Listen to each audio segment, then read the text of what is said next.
The Universal House of Justice, 25 March 2007. To the Baha'is of the world. Dear Baha'i friends, one of the signs of the breakdown of society in all parts of the world is the erosion of trust and collaboration between the individual and the institutions of governance. In many nations, the electoral process has become discredited because of endemic corruption. Contributing to the widening distrust of so vital a process are the influence on the outcome from vested interests having access to lavish funds, the restrictions on freedom of choice inherent in the party system, and the distortion in public perception of the candidates by the bias expressed in the media. Apathy, alienation, and disillusionment are a consequence too, as is a growing sense of despair of the unlikelihood that the most capable citizens will emerge to deal with the manifold problems of a defective social order. Evident everywhere is a yearning for institutions which will dispense justice, dispel oppression, and foster an enduring unity between the disparate elements of society.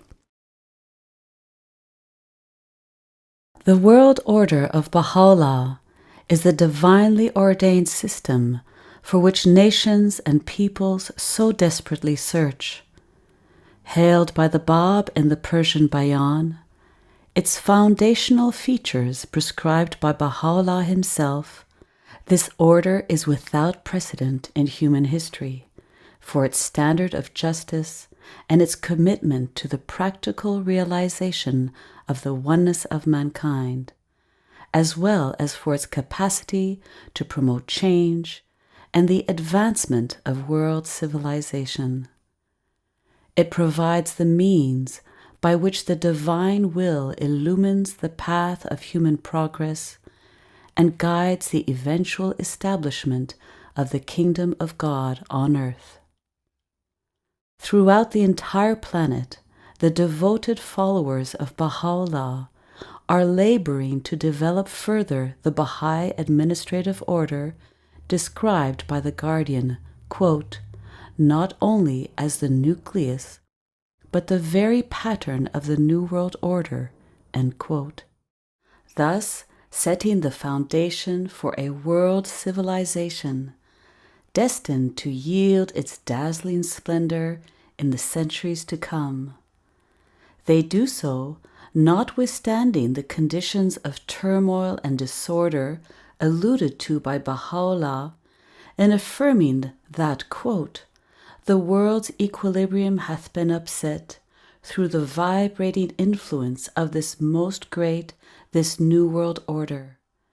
Mankind's ordered life hath been revolutionized through the agency of this unique, this wondrous system, the like of which mortal eyes have never witnessed, end quote.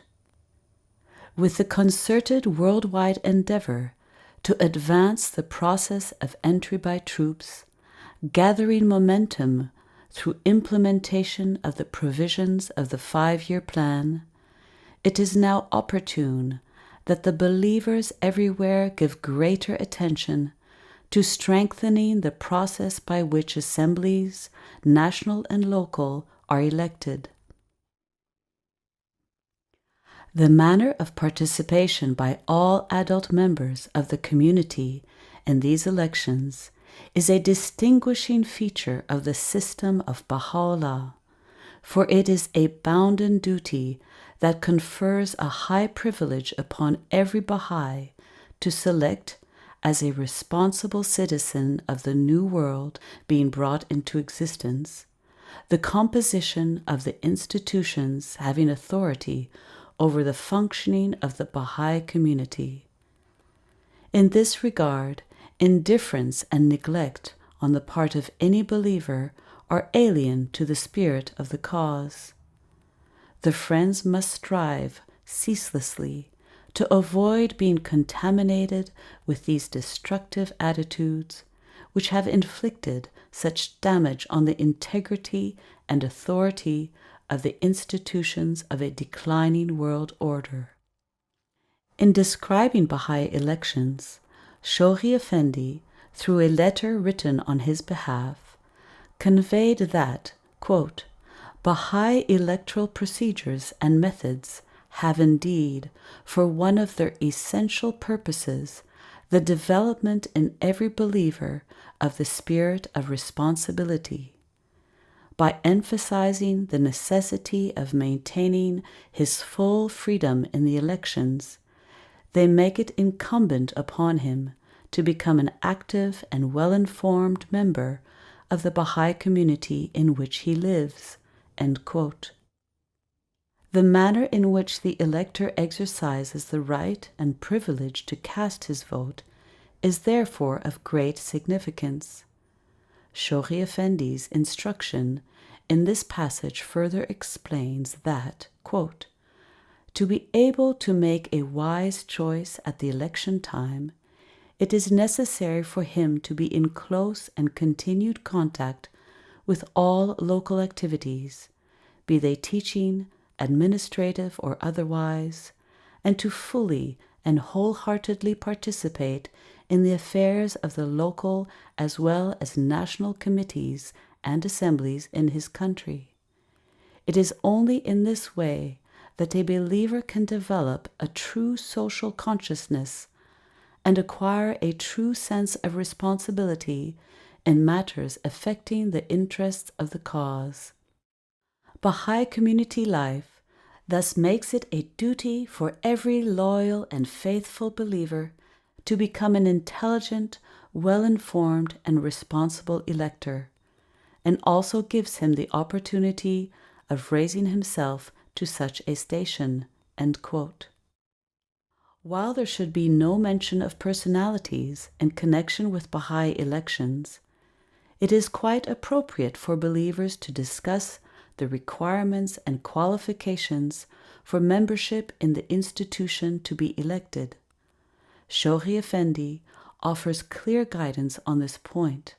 Quote, I feel that reference to personalities before the election would give rise to misunderstanding and differences. What the friends should do is to get thoroughly acquainted with one another, to exchange views, to mix freely and discuss among themselves the requirements and qualifications for such a membership without reference or application, however indirect, to particular individuals. End quote. Among the, quote, necessary qualities, end quote, specified by the Guardian are those, quote, of unquestioned loyalty, of selfless devotion, of a well-trained mind, of recognized ability and mature experience, end quote. With a heightened awareness of the functions to be performed by the elected body, the believer can properly assess those for whom a vote should be cast. From among the pool of those whom the elector believes to be qualified to serve, selection should be made with due consideration given to such other factors as age distribution, diversity, and gender. The elector should make his choice after careful thought over an extended period before the actual election. When called upon to vote in a Baha'i election, believers should be aware that they are carrying out a sacred task unique to this dispensation. They should approach this duty in a prayerful attitude, seeking divine guidance and confirmation. As Shoghi Effendi has advised, quote, they must turn completely to God and with a purity of motive, a freedom of spirit, and a sanctity of heart participate in the elections. End quote. Through their wholehearted embrace of the Baha'i electoral process, the believers will witness, day by day, a greater contrast between the emerging institutions of the Bahá'í administrative order and the decaying social order around them. In this increasing distinction will be seen the promise of the glory of the world order of Baha'u'llah, the system destined to fulfill the highest expectations of humanity. Signed, the Universal House of Justice.